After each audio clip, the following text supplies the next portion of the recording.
ஹெல்த்தியான பீட்ரூட் சம்பல் பாப்பமா. என்னுடைய சேனலை சப்ஸ்கிரைப் செய்யாதவர்கள் கீழே காட்டியிருக்கிற சப்ஸ்கிரைப் பட்டனை கிளிக் செய்து சப்ஸ்கிரைப் செய்யவும். முதல்ல பீட்ரூட்டை துருவ வேண்டும். அடுத்து ஒரு கடாயில் நறுக்கின வெங்காயம், பூண்டு, பெருஞ்சீரகம் சேர்த்து துருவிய பீட்ரூட்டையும் சேர்த்து தேவையான அளவு உப்பு மற்றும் கருவேப்பிலை சேர்த்து கலக்க வேண்டும்.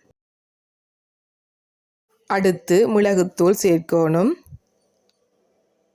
அடுத்து சீரகத்தூள் சேர்த்து கலக்கணும். அடுத்து சிறிதளவு தேங்காய்பால் சேர்த்து கலக்கணும்.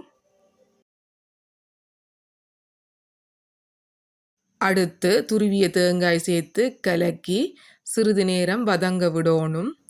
வதங்கினா பிறகு அடுப்பில் இருந்து இறக்கணும். ஆறின பிறகு சிறிதளவு தேசிப்புளி சேர்த்தால் சுவையான பீட்ரூட் சம்பல் ரெடி.